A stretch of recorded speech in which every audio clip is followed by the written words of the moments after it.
enough evidence to determine to a legal certainty what Betsy intended for her to do with the money. Betsy could have specified that on the form when she made Pam the beneficiary, but she didn't. Betsy left it up to Pam Hupp, Judge House said, and since the form was a legal change to Pam Hupp as beneficiary, she was entitled to keep the money. Bush was surprised and disappointed. He filed a detailed appeal, but the appellate court upheld Judge House's verdict. Bush said Leah and Mariah Day were disappointed, but accepted the decision graciously. They were sweet young women who had been pulled into a vortex of accusations, court actions, conflicting emotions about the man they had considered a father figure, and a host of adults telling them what they should do. Bush thought they were weathering that storm pretty well. Joel Schwartz understood the legal reasons for the verdict, but it nonetheless was disturbing and frustrating. Pam Hupp continued to slither out of every attempt to hold her responsible for her greedy and homicidal conduct that seemed determined to destroy Betsy, her husband, her daughters, and even Pam's own mother, so far. Although Judge House rejected efforts by Pam Hupp's attorney to make Russ Faria a party in the day's suit, Russ and Schwartz decided to take their own run at recovering the insurance money. Schwartz filed a suit against State Farm Insurance in St. Charles County Circuit Court in April 2016, less than 2 months after Judge House's decision, attacking the validity of the change in beneficiaries. Schwartz alleged the beneficiary form was incomplete, was not received by State Farm until after Betsy's death, and State Farm's investigation before paying the $150,000 to Pam Hupp was inadequate. 8 months later, State Farm would settle the suit out of court for an undisclosed sum. But that suit paled in comparison to a massive 82-page suit Schwartz and another leading attorney in the St. Louis region, Beavis Schock, worked together to file in U.S. District Court in St. Louis in July 2016 against Lincoln County prosecuting attorney Leah Askey and sheriff's detectives Ryan McCarrick, Mike Merkel, and Patrick Harney. McCarrick, by then, had become an officer for the nearby Florissant Police Department. On the first page alone, the suit charged that Askey and the detectives fabricated evidence, ignored exonerating evidence, and failed to investigate the obvious suspect as part of a conspiracy to wrongly convict Russ Faria. Their actions deprived Russ of his civil rights and his liberty without due process in violation of the 4th and 14th Amendments. In 532 paragraphs, the suit documented all of the facts of Betsy's murder, Russ's alibi, and the police investigation, and described each and every act of misconduct by Askey, such as prohibiting DNA testing of a pair of gloves or the dog's feet for blood, and by the detectives, such as coaching witnesses, conducting what Schwartz believed was a fake polygraph on Russ to coerce a confession, and plotting to mischaracterize the lack of blood found by luminol tests in the Farias' kitchen and dining room.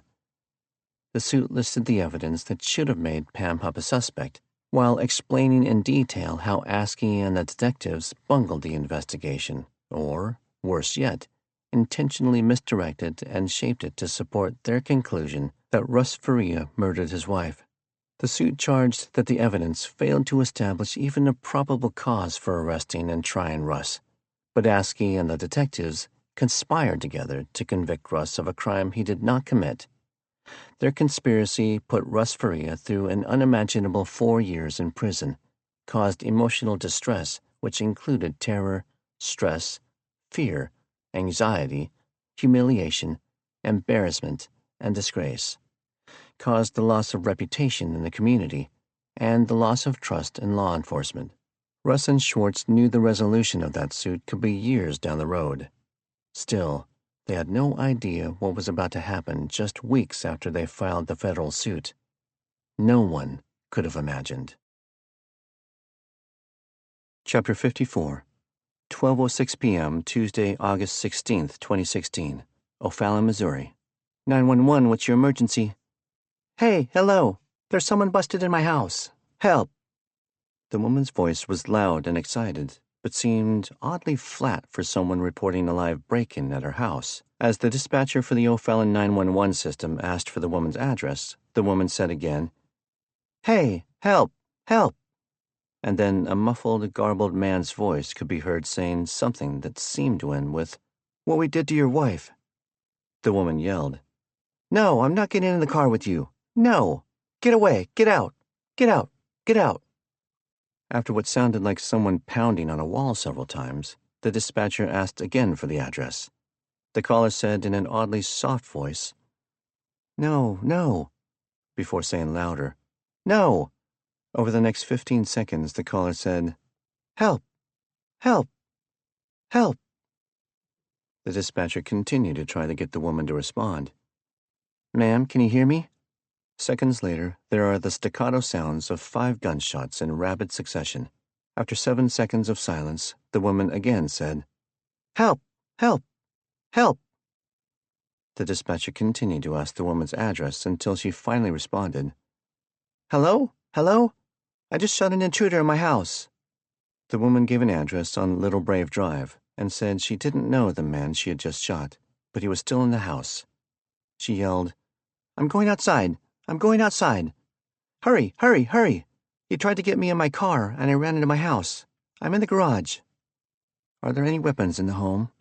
"Yes, there's a gun on my bed. I shot him." "There's a gun on your bed and you shot him?" the dispatcher asked with a new sense of urgency. "Yes, he tried to get in my bedroom after me and I shot him. Hurry!" "Where are they? Where are they?"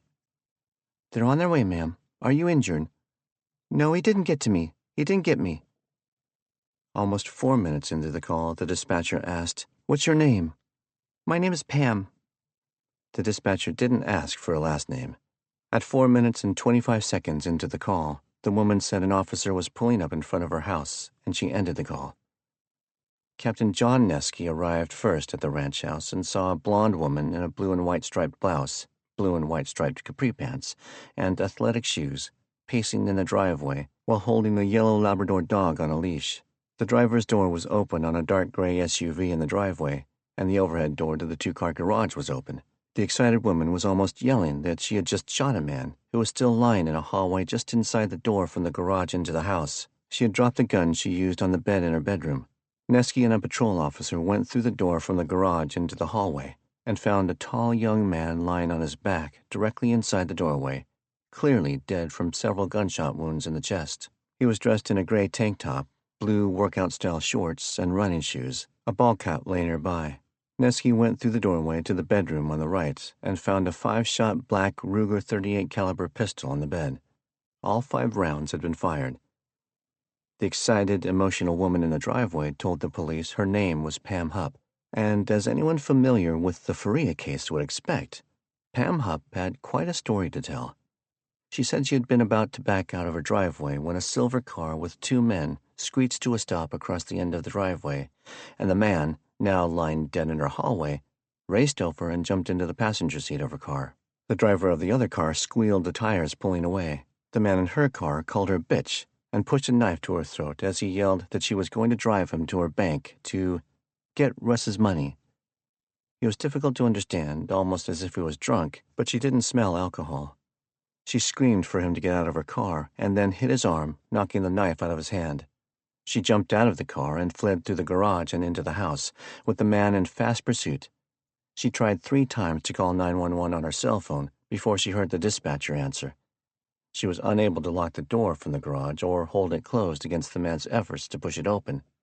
Still on the phone with 911, she fled into her bedroom just to the right of the door from the garage and tried to close the bedroom door. She knew it was difficult to lock, so she quickly retrieved the pistol from her nightstand and turned to face the door just as it flew open. With the man now standing in her bedroom doorway, she began to advance toward him as she fired the pistol. She kept firing until she heard it clicking on discharged rounds. At first, the man had just stood there, looking at her as she shot him, until he finally fell backward into the hallway. She dropped the gun on the bed, ran into the hall to retrieve her dog, and then fled outside into the driveway. The police asked Pam Hupp several times if she knew a Russ, whose money her attacker believed she had in the bank. "I don't know anyone named Russ," Pam Hupp said repeatedly. "I don't know what he was talking about."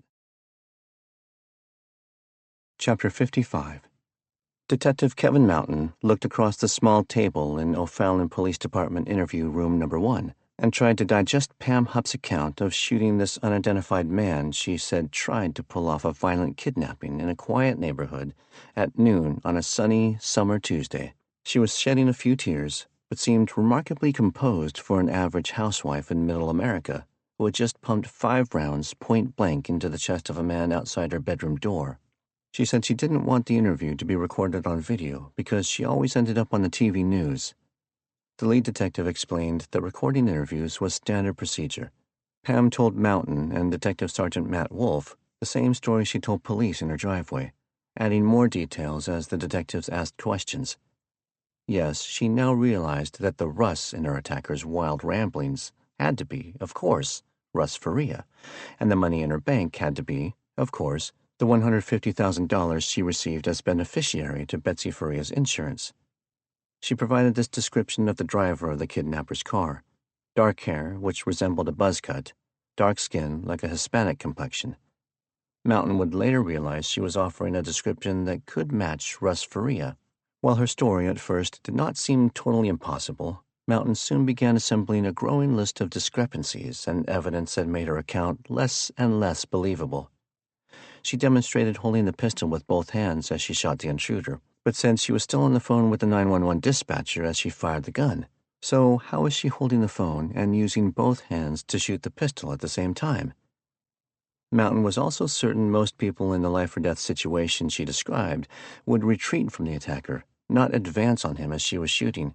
Mountain found it interesting that she said she bought the pistol for protection after being harassed and getting death threats during the Betsy Faria case. Mountain later listened several times to her 911 call. He didn't buy it. Her reactions and responses just weren't right for a woman under attack by an armed kidnapper forcing his way into her home. The more he listened to it, the more it seemed staged, almost scripted. Investigators at her house were quickly making intriguing discoveries.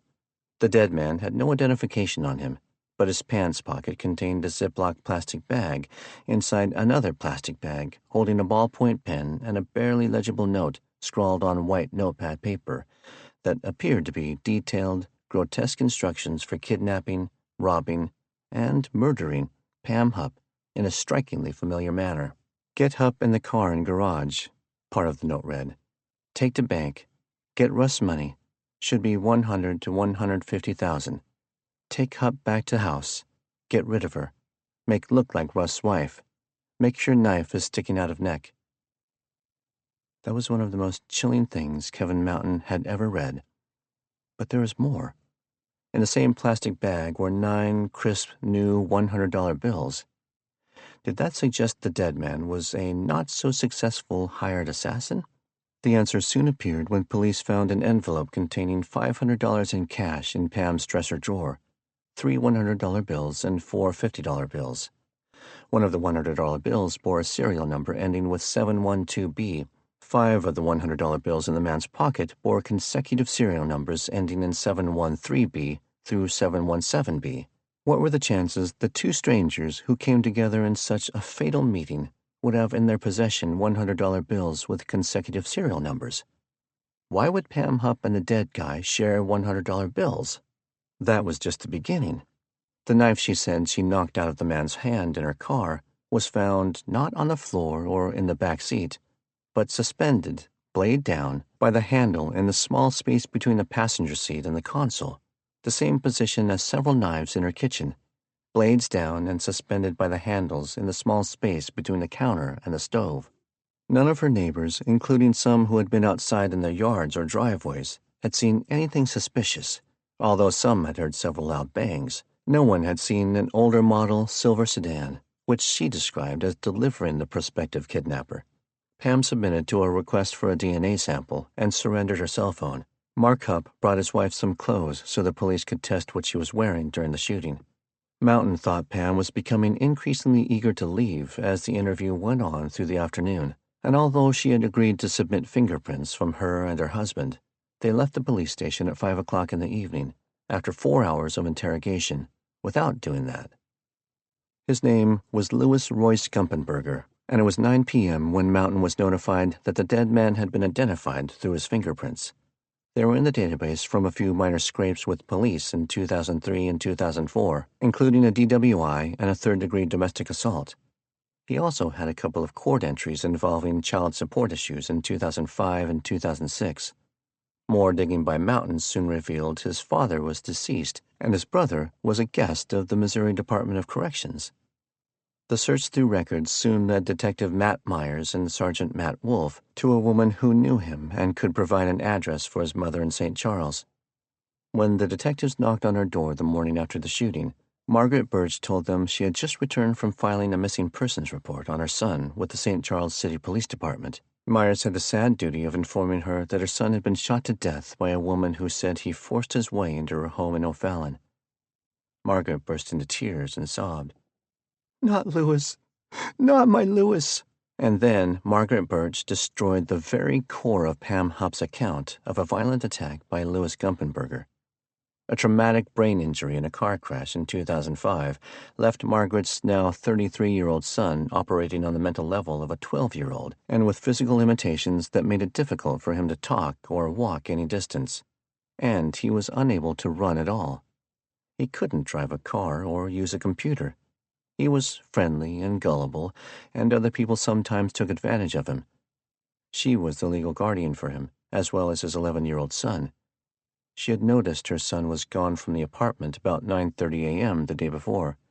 He hadn't left a note, as he always did, but he left behind the cargo shorts he always wore, his wallet, and his ever-present cigarettes. The police talked to his doctors and confirmed his mental and physical limitations. Several people who knew him said he was an affable, kind young man with obvious physical and mental limits who never showed any violent tendencies. Not only were they confident he could not physically commit the acts claimed by Pam Hupp, they also were sure he would never even think of doing such things. So how did Louis Gumpenberger end up dead in Pam Hupp's hallway? As the police tracked her movements by mapping her cell phone activity, they placed her in the parking lot of his apartment building for 4 minutes between 11:25 and 11:29 a.m., barely 40 minutes before the shooting. The phone then showed movement until it reached the area near the entrance to her subdivision at 11:41 a.m. After 10 minutes at that location, the phone moved to near or at her home from 11:54 a.m. until her 911 call at 12:06 p.m. All of that suggested she had driven to his apartment complex, picked him up, driven to her home, and shot him to death in a hallway, all in about 40 minutes. But why? While Mountain and the detectives were trying to sort that out at 5:30 p.m. Wednesday, the day after the shooting, the St. Charles police called with a report that would, in the most common cliché, blow the case wide open. The police had received a call on August 10th, 6 days before the shooting, from a woman named Carol McAfee, who reported that she was on her porch with her dog in a mobile home park, coincidentally the same park where Mike Corbin lived, when a blonde woman in a dark gray SUV drove by and waved, turned around, and then pulled up to the end of her driveway. Carol approached the car and asked, in her characteristically straightforward tone, "Can I help you?" The woman smiled and asked, "Do you babysit?" Carol, a substitute teacher, maintained her natural bluntness and responded to what she thought was a ridiculous question with a sharp, "No, I don't babysit." The woman then asked, "Do you know what a soundbite is?" Carol shot back, "Yeah, I know what a soundbite is. I'm not stupid." The woman said she was a producer for Dateline and offered Carol $1,000 to help reenact a 911 call for the show. "It'll be in cash under the table. No paper trail to Uncle Sam," the woman added with a grin. The alarm bells were sounding in Carol's normally suspicious mind already, but she was curious. What could this woman in blue jeans and a hospital scrubs-type blouse be up to? She said she might be able to help, and the woman responded, "Oh, if you do, you can't bring your keys, your wallet, your cell phone, or any cigarettes. The producers hate clutter." Carol took her dog into the house, but also slipped a pocket knife up the sleeve of her hoodie, put a steak knife in her hoodie pocket, punched 911 into her cell phone without placing the call, and put the phone in her pocket. She got into the woman's SUV and asked where they were going to record this soundbite. The woman said she had rented a house behind some shops in nearby Lake St. Louis. Carol couldn't think of any place that fit that description as the woman said, "My name is Kathy, and I'm from Chicago." More red flags. The woman's SUV bore Missouri license plates, and there was no indication it was a rental. As the woman drove through the mobile home park, carefully observing the 15-mile-per-hour speed limit, which everyone else ignored, and turning the wrong direction to leave the park, Carol decided it was time to pull the plug on whatever this woman was planning. Pointing out that she was barefoot, as was usual, Carol told the woman she needed to go back home to get shoes and lock up the house. The woman drove back to her house, where Carol told the woman she wouldn't be able to help now because her son needed a ride home from work. The woman started to get out of the car as she was asking if Carol could help if she came back in an hour. But for the first time, she noted the security cameras mounted on the corners of the home. The woman quickly slid back into the car and said, "Oh, you have security cameras?" Carol ended the entire charade by saying, "Yes, and I have a knife in my pocket, and I'm calling 911. She turned and went into the house as the woman immediately drove away. Carol McAfee quickly posted a warning on the neighborhood's online bulletin board about a suspicious woman driving a gray SUV trying to pick up people, and then she called the police to tell them what had happened. With that amazing information, detectives Kevin Mountain and Scott Pierce called Carol McAfee and, without telling her why, arranged to pick her up at home and drive her to the O'Fallon police station.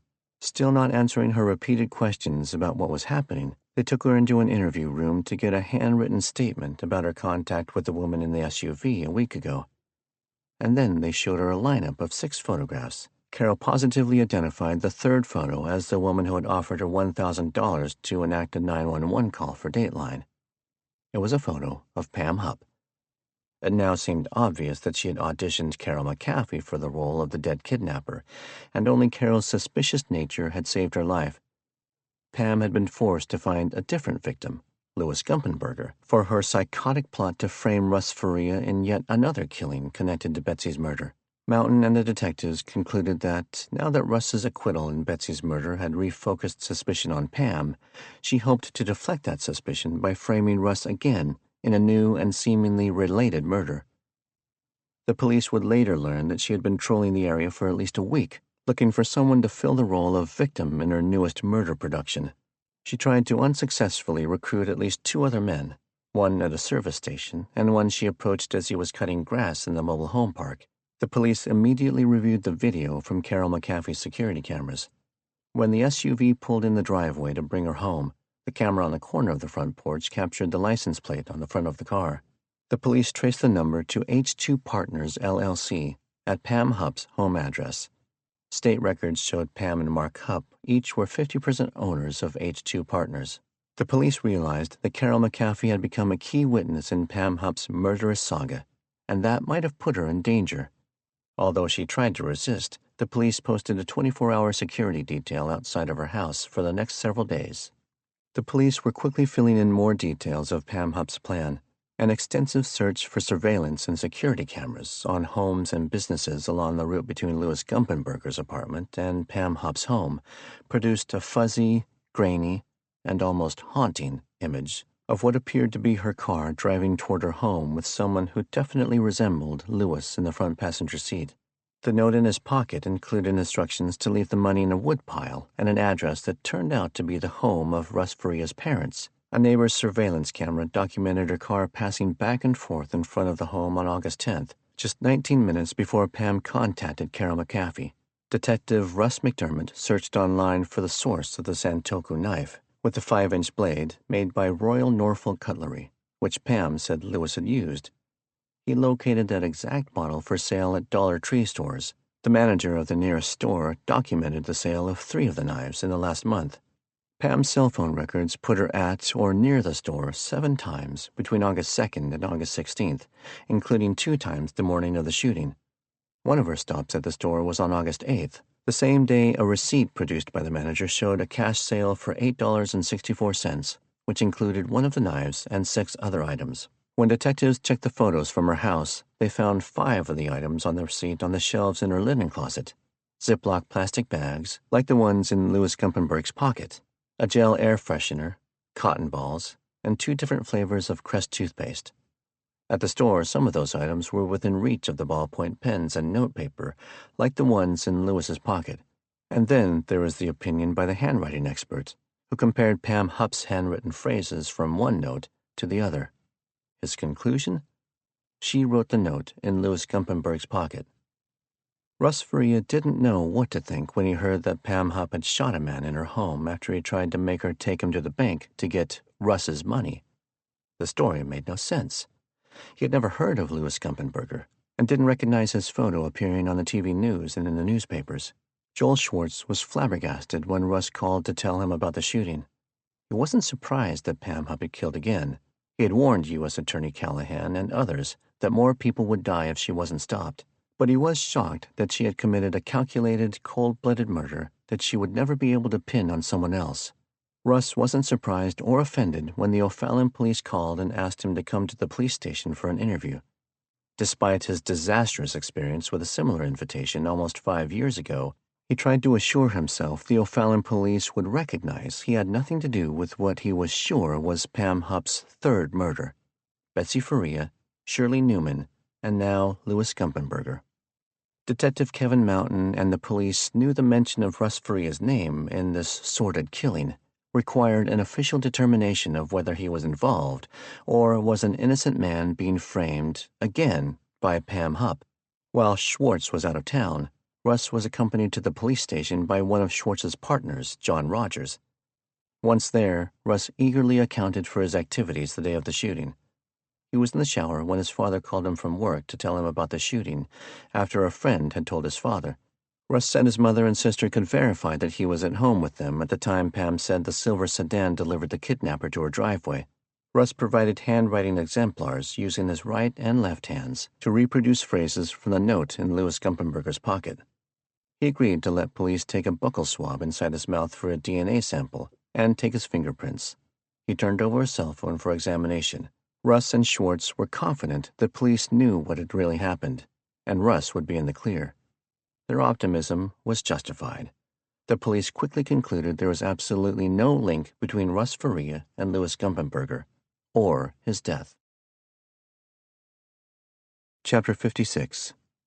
St. Charles County prosecuting attorney Tim Lomar had been in constant contact with the O'Fallon police since minutes after Pam Hupp pulled the trigger on Louis Gumpenberger. Lomar certainly recognized her from what he remembered as a salacious controversy between Russ Faria's first and second trials in neighboring Lincoln County. After listening to her 911 call, Lomar knew this was not simply a suburban housewife shooting a man breaking into her house. This was something no one in St. Charles County had ever seen before, and the 43-year-old Lomar was no rookie. Lomar had been prosecuting attorney for almost 4 years after being appointed to fill a vacancy in 2013 and then winning election in 2014. Before that, he had served 2 years as an associate circuit judge and had been in private practice. His late father had been a circuit judge in the county for 25 years. Pam Hupp was being interrogated at the police station on August 16th when Lomar arrived to listen to the 911 tape. By the time Lomar met with detectives again, late on August 17th, after much of the damning evidence was found, and Carol McAfee had told her story, the detectives had concluded this was a cold-blooded, premeditated murder by Pam Hupp, and Lomar agreed. He was impressed with the fantastic investigation by the O'Fallon police that was building a strong case against her quickly. By the next Monday, August 22nd, Lomar had decided to charge Pam Hupp with first-degree murder and armed criminal action, coincidentally the same charges that were filed against Russ Faria, and to arrest her the next day, exactly a week after the shooting. Police were careful to keep the decision quiet while they made plans for the arrest and set up surveillance on her home, in case she tried to leave before the arrest. That was exactly what happened. Just before 11 a.m. on Tuesday, August 23rd, Pam Hupp backed her dark gray GMC Acadia out of the garage and started to drive away. When the surveillance team reported her departure, Detective Lieutenant Mike Grawich, who had developed and was directing the plan for the arrest, ordered patrol officers to stop and arrest her. Sergeants Jody Weber and Brian Buchanan pulled her over about a block from her home and told her she was under arrest. They asked her to step out of her car and turn around to be handcuffed, which she did without comment. Wearing an orange t-shirt and denim capri pants with fashionably torn knees, she was placed in the front seat of an unmarked police car. As Detective Matt Myers approached the open car door, she finally asked why she was being arrested. He explained she was under arrest for the murder of Louis Gumpenberger. She offered no response or reaction, but she soon noticed that a TV crew had arrived and was filming her. "There's a camera," she said quietly as she leaned forward to hide her face below the dashboard. "I don't want to be on camera. She seemed calm as Myers took her into an interview room at the police station to begin an interrogation. She said she understood the Miranda rights read to her, and she signed the form with a pen. She was willing to answer some questions, but would like her lawyers to be called. Myers left the room to find her lawyer's phone number, but soon noticed on the surveillance camera that she was standing by the door. He went to the door, and she said, "I have to pee." Myers asked Officer Holly Garza to escort her to the bathroom, and as they walked down the hall, she told Garza quietly, "I have diarrhea." Garza stood outside the unlocked door while she was inside. Garza asked twice through the door if she was okay, and the suspect said each time, "I'm almost done." Garza finally heard a faucet turn on, but did not hear the toilet flush. She knocked loudly twice on the door, but got no response. As Garza opened the door, she was shocked to see blood on the floor and blood spatter on the wall. Pushing the door open farther, she saw Pam Hupp on her knees, leaning forward with her face touching the bloody floor in front of the sink. Garza radioed for medical assistance, called down the hall for help, and was immediately joined by Sergeant Jeffrey Cook and Detective Myers. They pulled Pam out of the small bathroom and laid her on the hallway floor, where they could see she was bleeding from her wrists and neck, and her blouse was saturated in blood. Myers took a bloody, disposable ballpoint pen from her right hand as the officers began using paper towels to try to staunch the bleeding from a series of small, circular wounds to both wrists and both sides of her neck, where she had stabbed herself repeatedly with the pen. Myers saw what appeared to be the metal tip from the pen still protruding from the left side of her neck. As medics began treating her injuries, Myers saw the tip of the pen fall from her neck to the floor. Pam's eyes were closed, but she seemed to be conscious. She answered, "Yeah," when Myers asked if she could hear him. Her first full comment was that she didn't want anyone to get in trouble because she stole the pen. In an ambulance on the way to the hospital, medics asked why she did it, and she responded, "I don't know why. I was scared." She didn't respond when asked if she was attempting suicide, but she said later that she did not want to die. Pam underwent surgery at St. Louis University Hospital to ensure she had not inflicted significant damage to her neck and wrists, and to repair the mostly superficial wounds. An O'Fallon police officer was posted outside her room for the 2 days she was in the hospital, before she was released and transferred to the St. Charles County Jail. At prosecuting attorney Tim Lomar's request, a judge ordered her held on a $2 million cash-only bond. Even before the ambulance hauled her away from the police department, Detective Myers reviewed the surveillance video from the minutes she was alone in the interview room. He watched her nonchalantly slide her water bottle next to the pen she had used to sign the Miranda form. Then she casually moved her right hand to cover the pen and slid it back to the edge of the table in front of her. She palmed it in her right hand and reached behind her back to slip the pen into the back of her pants. It wasn't as smooth as David Copperfield's sleight of hand, but it was effective enough. The news of Pam Hupp's arrest and bizarre self-inflicted injuries exploded across the region. The latest developments in the too strange to be fiction saga reaching back almost 5 years to Betsy Faria's murder. But it was her mugshot from booking at the St. Charles County Jail on August 25th that quickly became an instant classic in the region's visual history of crime and punishment. With her blonde hair wildly unkempt from her days in the hospital, she stared into the camera with an odd look on her face, perhaps a cross between a smirk and a frown. But the 2 thickly padded bandages flanking the sides of her neck took the image to the absurd. Some of the more cynical observers began to refer to the mugshot as Pam Hupp's maxi-pad shot. Russ Faria and Joel Schwartz told the media during the frenzy of coverage after Pam Hupp's arrest exactly what many others were thinking. If Lincoln County Police and prosecuting attorney Leah Askey had done their jobs correctly and competently, jobs that Schwartz said any 5th grader could have done, they would have charged Pam Hupp with Betsy Faria's murder, and she never would have been free to kill Louis Gumpenberger. That was a harsh accusation against the authorities, but Russ and Schwartz knew it was the unvarnished truth. Askey issued a surprising statement the day after Pam Hupp's arrest, saying Lincoln County officials had been cooperating for months with the U.S. Attorney's Office in St. Louis in a review of Betsy Faria's murder. Askey said her office would defer to the federal prosecutor for guidance and direction on any further investigative efforts. U.S. Attorney Richard Callahan in St. Louis confirmed the review, but had no other comment. Just 3 hours after Pam Hupp was arrested on August 23rd, detectives executed a search warrant at the home of her 29-year-old son, Travis Hupp, not far from his parents' home. The only notable discovery was a bank folder with a deposit slip recording a deposit of $122,574.84 into his account, and a plastic bag containing a handwritten note, dated and notarized on August 19th, that read, H2 Partners LLC is giving Travis Victor Hupp a loan in the amount of $122,574.84, interest to be paid at the rate of $5 a year. The note was signed by Pam and Mark Hupp, the owners of H2 Partners. Travis told police his mother had come to his home the morning of August 20th and had given him the endorsed check she wanted him to deposit in his account in case the courts froze her bank accounts, as they did in 2014 when Betsy Faria's daughters sued her over the insurance money. Travis said he thought he was just doing a favor for his parents, and he found nothing unusual about it. On August 25th, Detective Scott Pierce contacted Mark Hupp to ask him to provide fingerprints, a DNA sample, and handwriting exemplars.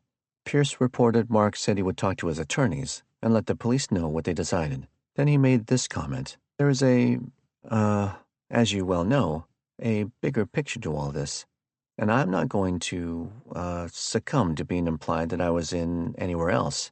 I don't know how else to say it. I'm not going to come right out and say it, but let's just say Russ Faria's friends never gave samples, so I don't think I'm going to give samples. Pierce reported that he never heard from Mark Hupp again. The police would search 2 plastic trash bags they found in Pam's car that they believed to be the ones they saw Pam and Mark Hupp carrying to the car the night after the shooting when they were on their way to an overnight stay with relatives, along with 7 shirts and blouses and 2 pairs of flip-flop sandals. The bags contained a copy of Betsy Faria's death certificate, a federal Tax 1099 miscellaneous form, with Betsy listed as recipient, transcripts of Pam Hupp's testimony in Russ Faria's first trial, and one of her interviews with police, bank statements for the Hupps, 5 manila folders with various records for Hupp's mother, Shirley Newman, and a brother-in-law, a yellow sticky note with bank account numbers, and one with Hupp's mother's name, and, without explanation or details, what a detective described as a note from an individual who had an affair with Mark. Trying to tie up another loose end in the investigation led to a somewhat sardonic discovery by the police. They had photographed but not seized the cash they found in Pam Hupp's dresser drawer the day of the shooting, including the $100 bill that was sequential to the $100 bills in Louis Gumpenberger's pocket. They hoped to find that bill again after they obtained a search warrant for the Hupp house on September 1st. No one was home when police arrived, and they tried repeatedly to contact Mark or his attorneys so someone could unlock the door. When no one responded, the police took the only option left. They literally knocked down the door. They had to cover the doorway with a sheet of plywood when they left, but they couldn't find the $100 bill or the envelope that had contained it and other cash. They did find, however, a small safe. They took the safe to the police department while they got the combination and a key from Pam Hupp's attorneys. When they opened the safe, they found only one surprising item, a tube of KY Intense Gel, a sexual lubricant and stimulant. The cops thought the suggestive message to them from the Hupps was obvious. Prosecuting attorney Tim Lomar delivered a more grave message to Pam Hupp a few months after her arrest. He announced he would seek the death penalty if she was convicted of Louis Royce Gumpenberger's murder. In his court filing invoking the death penalty, he cited as grounds the statutory aggravating factor. The murder in the first degree was outrageously or wantonly vile, horrible, or inhuman, and that it involved depravity of mind. Supporting that conclusion, Lomar said choosing Louis as her victim was random and without regard to the victim's identity. He maintained that she had exhibited a callous disregard for the sanctity of all human life. He acknowledged the death penalty was a rare and extraordinary remedy, but he said her crime qualified as one of the worst of the worst. No one had faced the death penalty in St. Charles County for at least a decade. Bonnie Brown Hetty, the last woman executed in Missouri, went to the gas chamber in 1953 on federal convictions for participating in the kidnapping and killing of 6-year-old Bobby Greenlease Jr. His abduction and murder had drawn national headlines.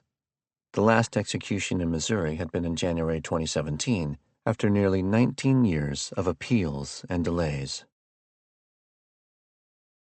Chapter 57. While the murder case against Pam Hupp was slogging through pretrial motions and routine delays, Betsy Faria murder case came back to haunt prosecuting attorney Leah Askey and Circuit Judge Christina Kunze-Menemeyer in the Lincoln County elections in 2018. Mike Wood, the young assistant prosecutor who was so appalled at Askey's closing arguments in Russ Faria's first trial in 2013 that he resigned from her office, declared his candidacy for prosecuting attorney as a Republican and made Askey's performance in the Faria case a major issue. Askey, who had dropped her ex-husband's last name and was going by Leah Womack Cheney, using her maiden name and her current husband's last name, then changed her political party. Although she had been elected twice as a Democrat, she switched to the Republican Party before the Missouri primary elections in August 2018 and forced a primary battle with Wood. Lincoln County was heavily Republican, and Cheney may have decided she had a better chance in the Republican primary against Wood than she would as a Democrat against Wood in the general election in November. Meanwhile, Circuit Judge Christina Menemeyer was battling her own issues. In January 2017, she drew a 6-month unpaid suspension, recommended by the Missouri Commission on Retirement, Removal, and Discipline, and unanimously imposed by Missouri Supreme Court justices. She decided not to oppose the suspension based on allegations that included mishandling cases as a private attorney and as a sitting judge. None of the allegations involved the Faria case, but the Supreme Court found that, among her errors or misconduct, she intentionally delayed the cases of 8 people for 60 to 79 days in a dispute with the county's public defenders, some of who were repeatedly filing motions to remove her from their cases. The delays resulted in those defendants staying in jail longer while awaiting trial or disposition of their cases. She had won the Republican primary in 2012 and pulled off a close, unexpected victory in the general election over a popular Democratic associate judge who nearly everyone thought would win. But when she ran again in the Republican primary in August 2018, after her suspension, she placed third in a 3-way race with just 21% of the vote. The Republican who won, Patrick Flynn, made Menemeyer's suspension a major issue in the campaign, but acknowledged many voters wrongly assumed her suspension had something to do with the Faria case. Flynn defeated the Democratic candidate for the judgeship in the general election in November 2018. Republican voters deciding between Wood and Cheney, Askey, faced no such confusion over her role in the Faria case. Wood called Cheney's performance inept and at the top of the list over many mistakes and poor performance.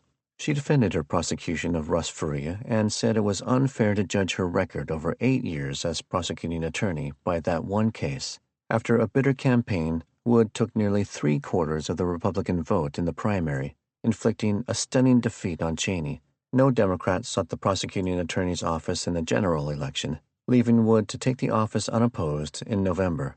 Cheney returned to private practice. Chapter 58. Pam Hupp had been in the St. Charles County Jail for almost 3 years by the time her trial was scheduled for June 2019. She had regular phone calls with her husband, but very few visitors. Jail official told prosecuting attorney Tim Lomar that she told other prisoners in the women's wing she was being held on traffic charges. At 61, she was significantly older than most of the other prisoners and seemed to take a mother-hen role, listening to their stories and talking to them about their cases and their lives. But Lomar also was told she continued to be manipulative, sometimes trying to pit prisoners and even guards against each other. Lomar thought she still was driven to exert as much control over others as she could, given she now lived in a world mostly beyond her control.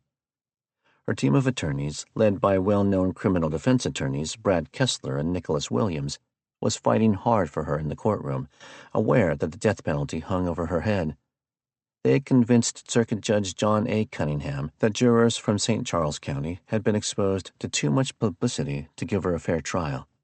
The judge decided jurors would be chosen from Platte County, north of Kansas City, some 250 miles away, and brought to his courtroom in St. Charles for the trial. He agreed with defense attorneys that there would be no mention in the trial of her mother's death, but he rejected their effort to prohibit evidence about Betsy Faria's murder Russ Faria's trial, or her involvement in those cases. Cunningham said a certain amount of background about the Faria case was necessary for jurors to understand the case against Pam Hupp, and the references in the note in Louis Gumpenberger's pocket to Russ's money, and to make Pam's death look similar to Betsy's, including leaving a knife sticking out of her neck. In early spring 2019, Lomar proposed a plea bargain to Pam's attorneys. If she would plead guilty of first-degree murder, he would drop his demand for the death penalty in favor of a life sentence without parole. He thought avoiding a trial, the protracted and expensive death sentence process, and years of appeals and delays would be the best solution for everyone, while still securing justice for Louis Gumpenberger and his family. Louis's mother agreed. For weeks, it seemed to Lomar that the defense attorneys were struggling to convince their reluctant client to take the deal. She finally agreed, if she could enter what is known as an Alford plea. She wouldn't have to admit she committed the murder, but she would agree the prosecution had enough evidence to convict her in a trial. The crowd that turned out to see Pam Hupp plead guilty on June 19, 2019, was so large that the hearing had to be moved to a bigger courtroom. Even that space was packed with 100 spectators, including 2 rows of O'Fallon police and other law enforcement officials. Russ Faria was there, along with members of his family and friends, and Joel Schwartz and Nate Swanson. Louis Gumpenberger's mother, Margaret Birch, was there. The media were there en masse. When a sheriff's deputy asked if there was any of Pam Hupp's family in the courtroom, there was absolute silence. Few of those crowded together on the benches were prepared to see the Pam Hupp who was escorted into the room by sheriff's deputies. Gone was the plump, bleached blonde with the short, puffy hairdo. The woman seated at the defense table in a dark blue jacket and light blue blouse was slim to the point of appearing gaunt. Her hair was mostly a dull gray and hung straight almost to her shoulders. The chubby face that had been in the news so often over the last 8 years was now so thin and drawn as to be barely recognizable. Judge Cunningham called Pam Hupp to the witness stand to confirm she was voluntarily pleading guilty. After one of Lomar's assistants summarized the facts in the murder of Louis Gumpenberger, Judge Cunningham asked her how she pleaded to the count of murder in the first degree under the terms of an Alford plea. She paused for seconds that seemed like hours to Lomar and others who feared she might change her mind again.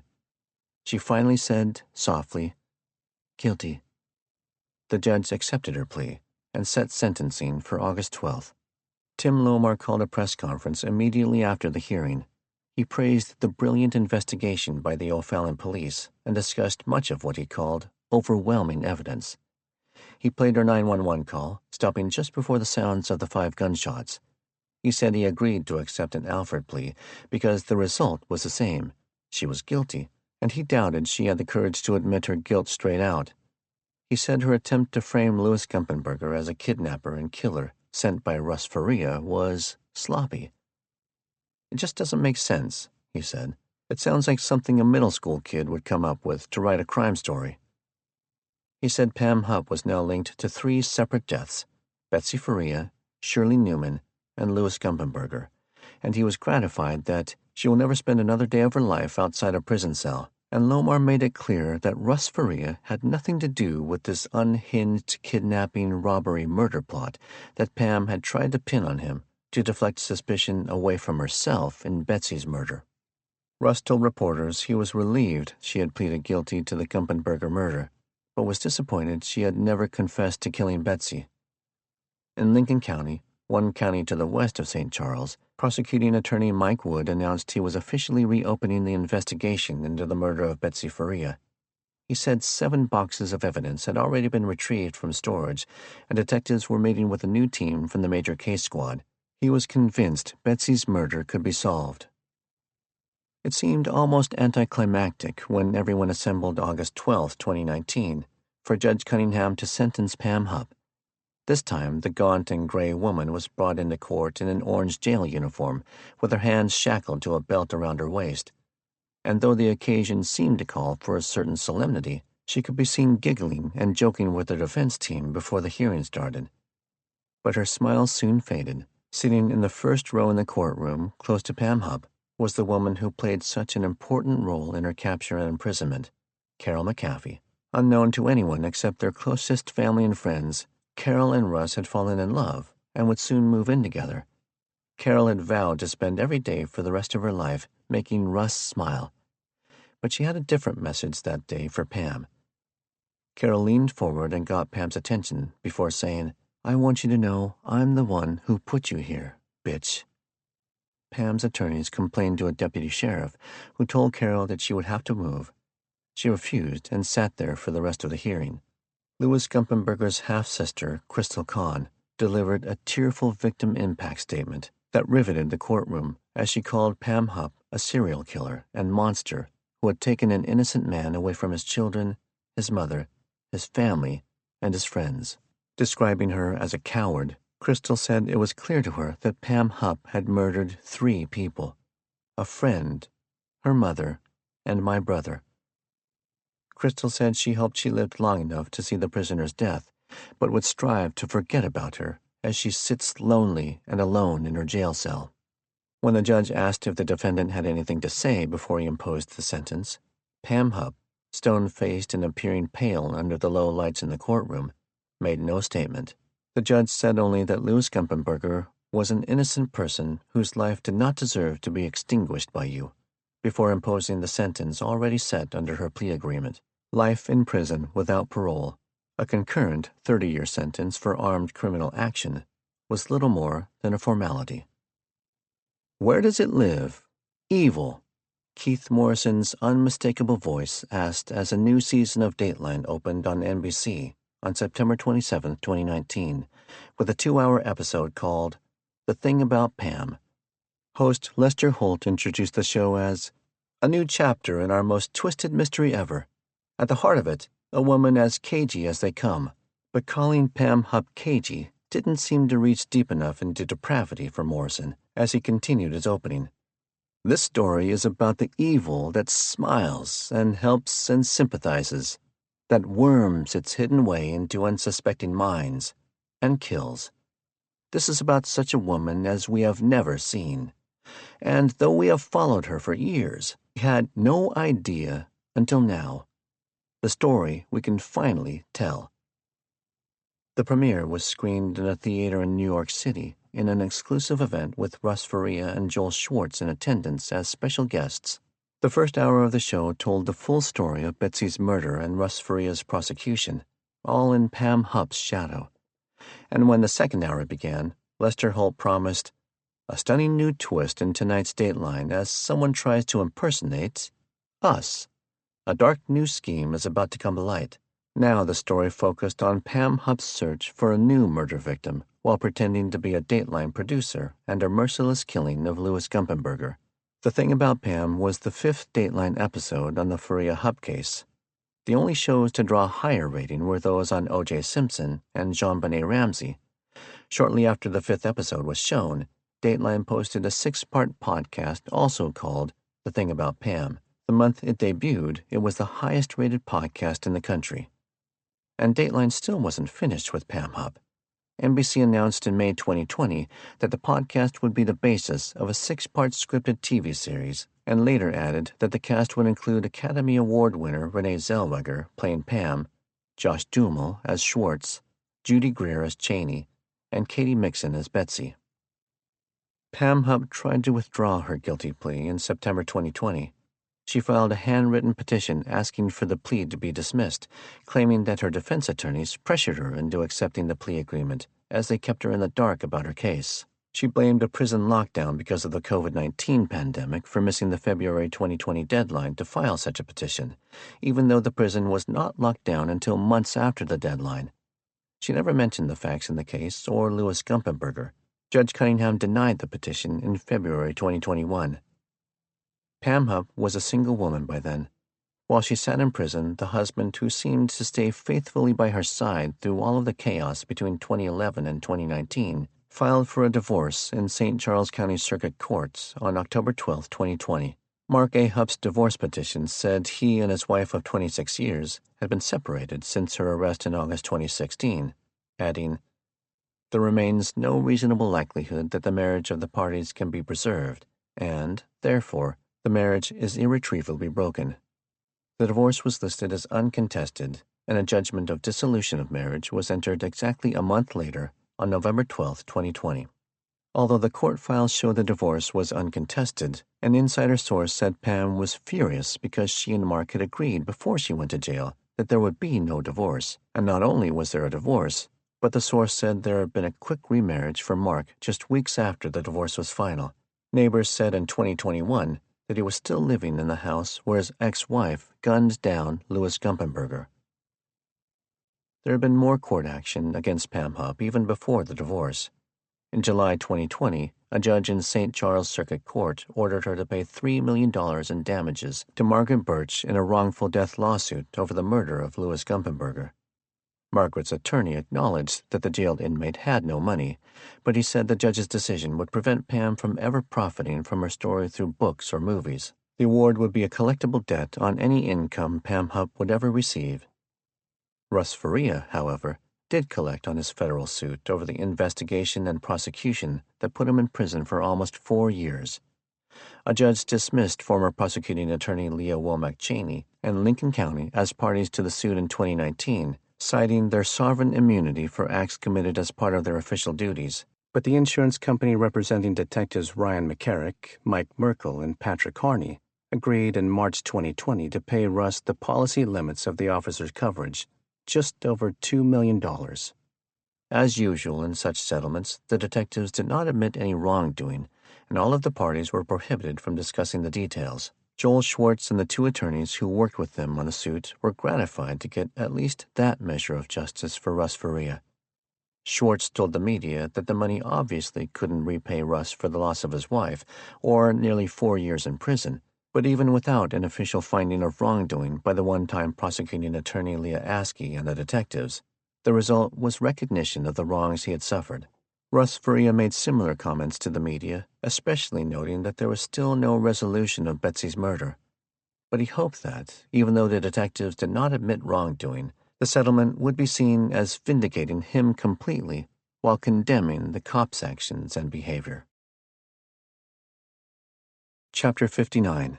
By the time Pam Hupp went to prison for murdering Louis Gumpenberger and was widely assumed to have killed Betsy Faria and her own mother, there was a long list of descriptions and explanations for the horrifying things she had done and the mind-boggling things she had said.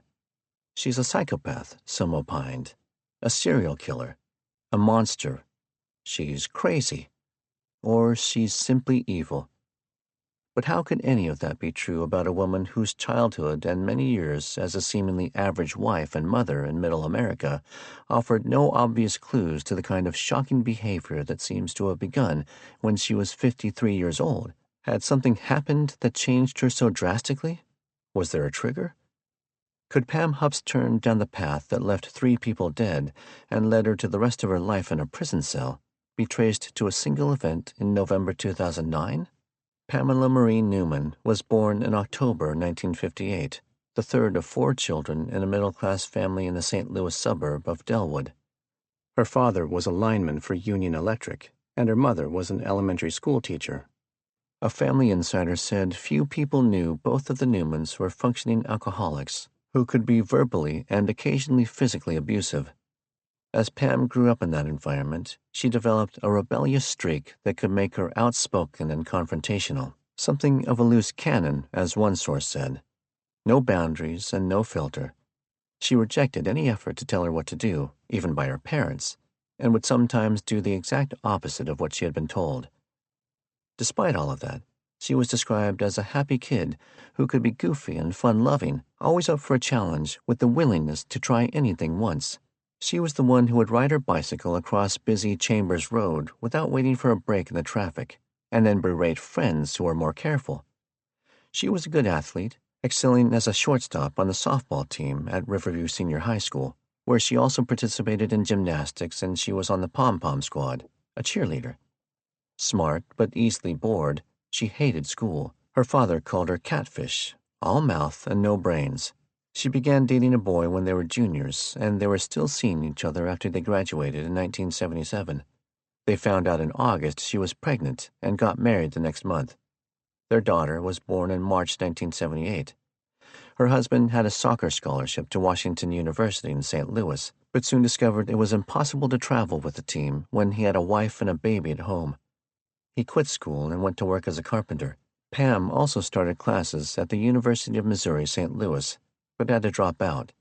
The young couple was broke, there was some conflict, and the marriage fell apart.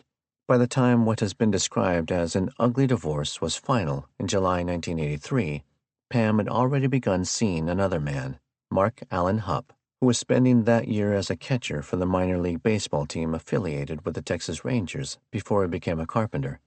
They married in November 1983, 4 months after her divorce was final.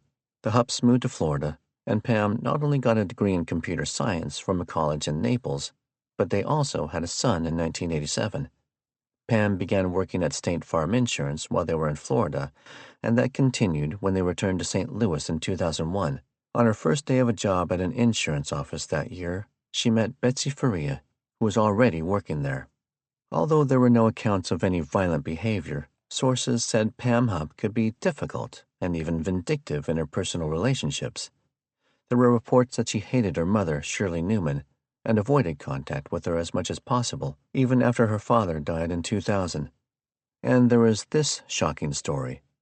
When her married daughter told her she was going to bid on a house in foreclosure, Pam said the house was too expensive for her. Pam then bid $1,000 more than she knew her daughter would offer, winning the house and later selling it for a profit.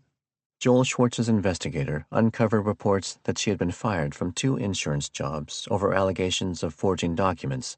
Conflict with other employees allegedly resulted in her car being keyed. There were no details or confirmation of any of those reported problems at work, but they suggested she was willing to slide into criminal conduct if it suited her purposes.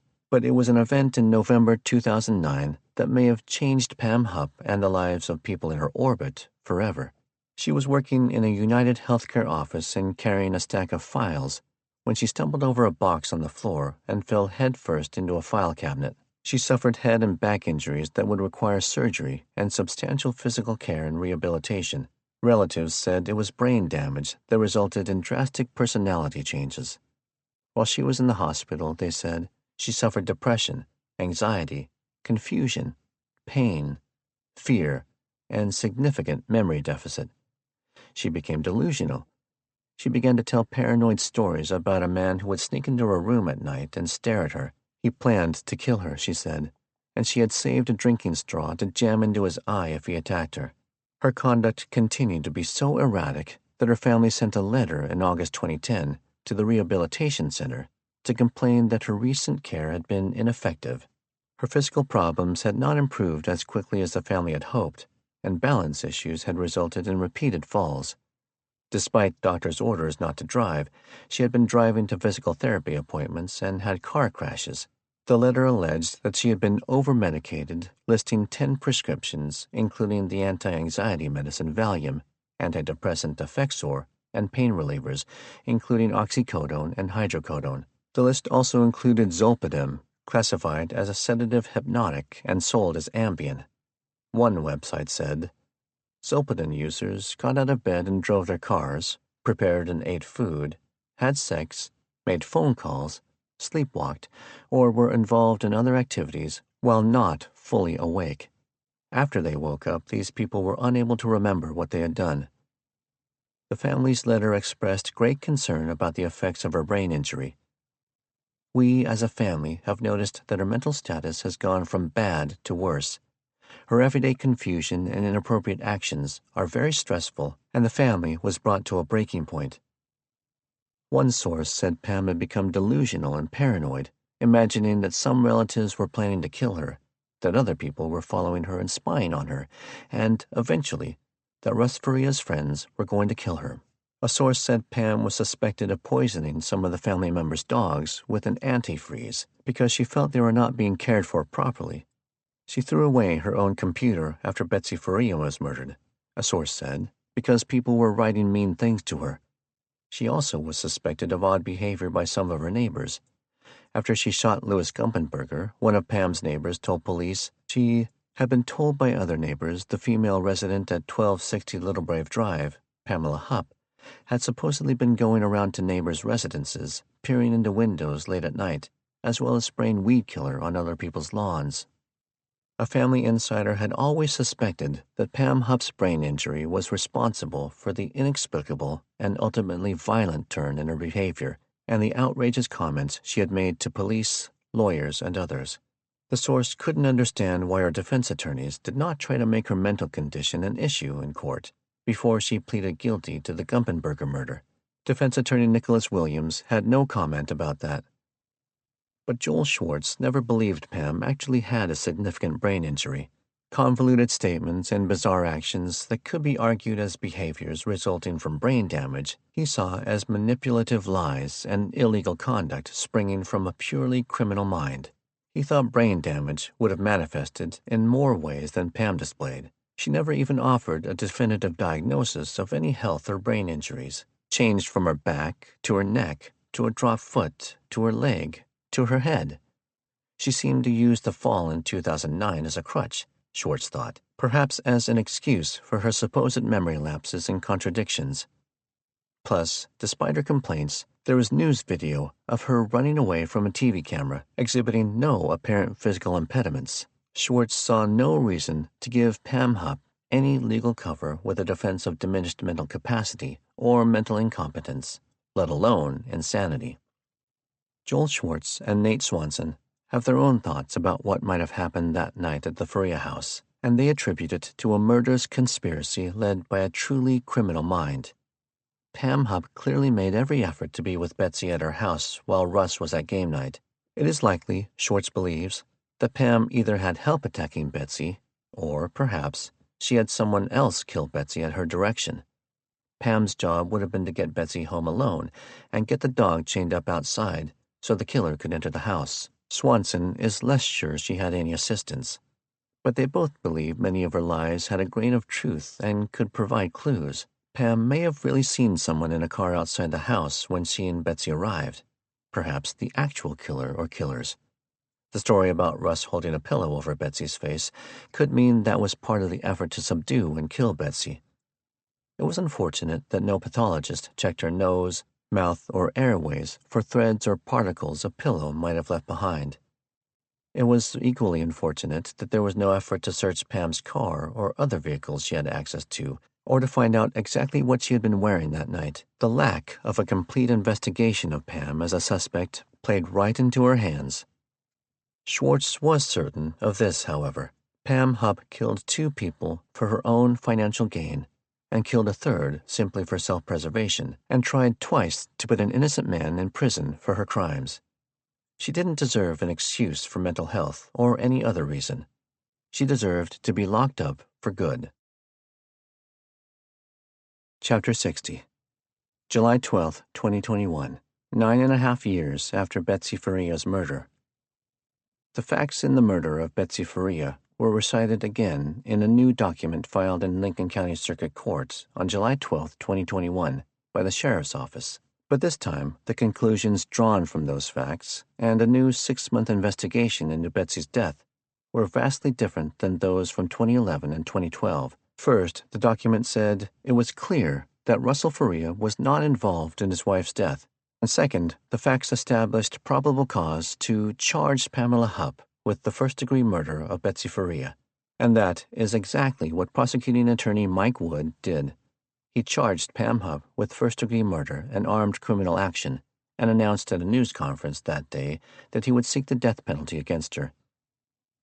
I do not take lightly the decision to pursue the death penalty, but this case stands alone in its heinousness and depravity, such that it shocks the conscience, he said. After a complete and comprehensive review and investigation, I came to the conclusion that, beyond a reasonable doubt, Pamela Hupp killed Betsy Faria, and I believe her motivation was simple: for greed. We have a person who not only murdered her friend, but then mutilated the body, staged the scene, testified against an innocent man, and then, once he was acquitted, went and murdered someone in St. Charles County to prevent herself from being considered as a suspect. I can't pick a case that was more depraved than that.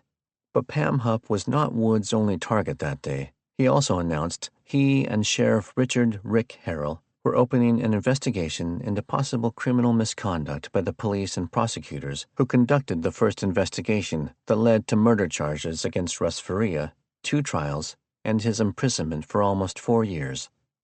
He didn't mention any names in the announcement, but clearly directed his criticisms at former prosecuting attorney Leah Askey-Cheney and former detectives Ryan McCarrick, Mike Merkel, Patrick Harney, and possibly others.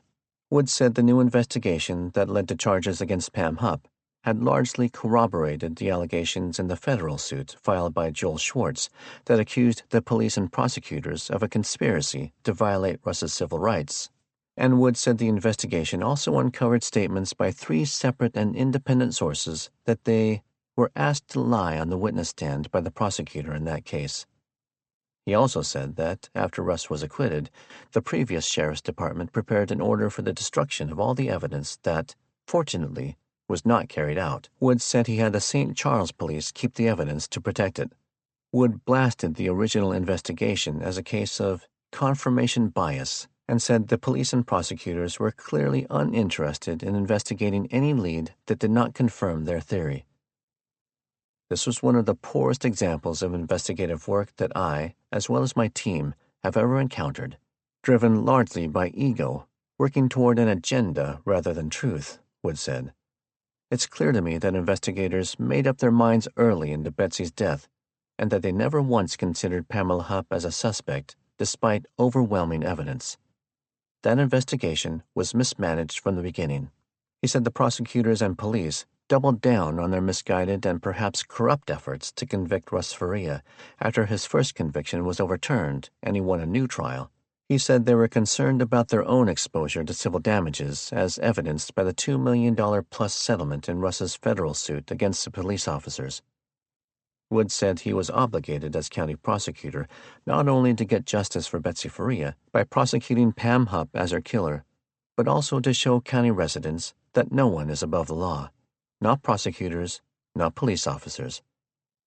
Wood called the facts pointing to Pam Hupp as Betsy Faria's killer quite simply indisputable, and said they constructed an extremely compelling circumstantial murder case, one that is very difficult to deny, yet prosecutors and investigators denied it all the same.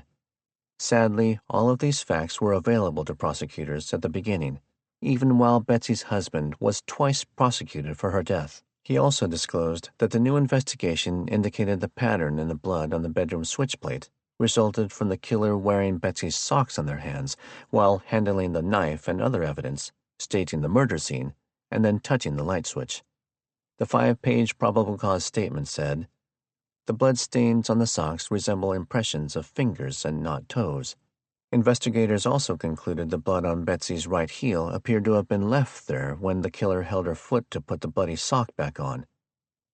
Just days before Wood announced the charges against her, Pam Hupp denied everything, killing Betsy Faria and even the murder of Louis Gumpenberger, when investigators interviewed her in prison for more than 4 hours. Sources said they were convinced she would stand trial on the new charges, even risking the death penalty, rather than enter a guilty plea as she did in the Gumpenberger murder. In fact, she entered a plea of not guilty to the charges and never uttered a word when she made her first appearance in court on July 27, 2021.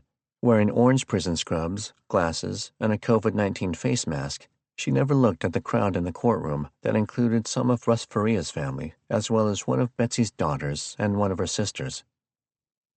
Russ Faria was sitting just feet away from Mike Wood when he announced the charges and internal investigation on July 12, 2021, which gave Russ his first new hope for justice for Betsy. He had doubted that he would ever see this day, and was grateful to Wood and the new investigative team for their efforts. He vowed to take the witness stand against Pam Hupp when she was tried for Betsy's murder. And despite general opposition to capital punishment, he said he supported Wood's decision to seek the death penalty for Pam Hupp. He also said he hoped Wood would be able to deliver an appropriate measure of justice to the prosecutor and the police, who, he believed, conducted an incompetent and corrupt investigation that so wrongly targeted him and protected Pam Hupp. Russ was joined at Wood's announcement by Carol McAfee, Mary Anderson, his sister Rachel, and his brother Josh, and as he stood before the reporters and cameras again, Russ took from his pocket a small urn of Betsy's ashes so everyone would know she was there to receive justice that day as well. Joel Schwartz and Nate Swanson were there too, as Mike Wood confirmed everything they had been saying since they began defending Russ and examining the facts and evidence. They couldn't have predicted the outrageous court battles and tragic events they would face over those 10 years, but as they stood again in a courtroom in Lincoln County, they knew that justice for Betsy and Russ Faria, finally, was within sight. Clearly stung by Wood's allegations of incompetence and perhaps actual wrongdoing in the Faria case, Leah Askey Cheney broke her self-imposed silence 2 days after his news conference to defend herself and her conduct in the case. In an interview with Christine Byers, the excellent crime reporter for KSDK, the NBC affiliate in St. Louis, Cheney denied that she did anything improper, unethical, or illegal while prosecuting Russ Faria through 2 trials. She never withheld evidence or told any witness to lie, she insisted, while accusing Wood of character assassination and attacking her for his own political agenda. She said the only evidence presented to her from the investigation into Betsy's murder implicated Russ, and her prosecution of him was appropriate. She had found no substantial evidence that Pam Hupp could be the killer.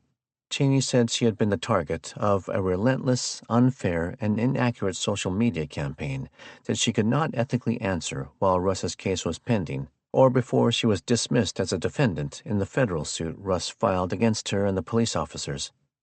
Being subject to constant criticism was difficult to endure, and it affected every part of her life. She said she regretted ever running for prosecuting attorney, and the worst thing that ever happened to her was winning the conviction against Russ in the first trial. Schwartz rejected Cheney's claim that her prosecution of Russ was fair and appropriate, and he found a moral victory against Cheney in her regrets about running for prosecuting attorney and winning the conviction against Russ.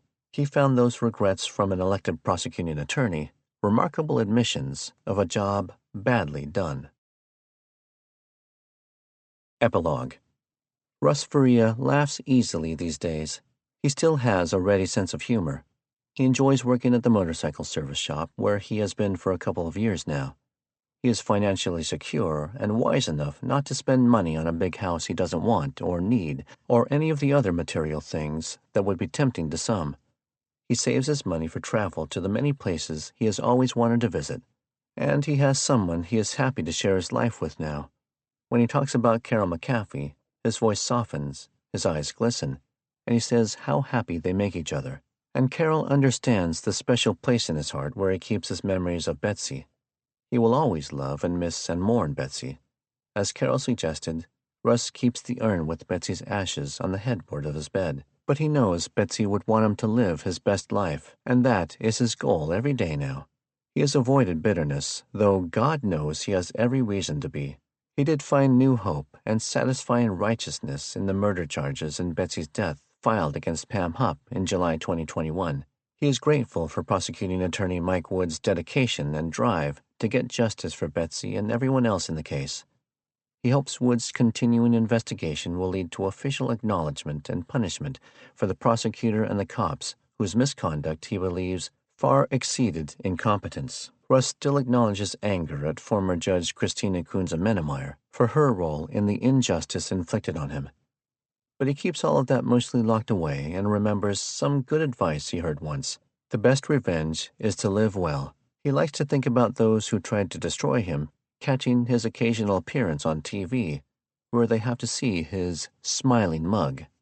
Russ can't find the words to express his gratitude and love for his parents, Richard and Lucy, his sister and brother, Rachel and Josh, his cousin, Mary Anderson, and all of the family and friends whose active support and love carried him through those bad years.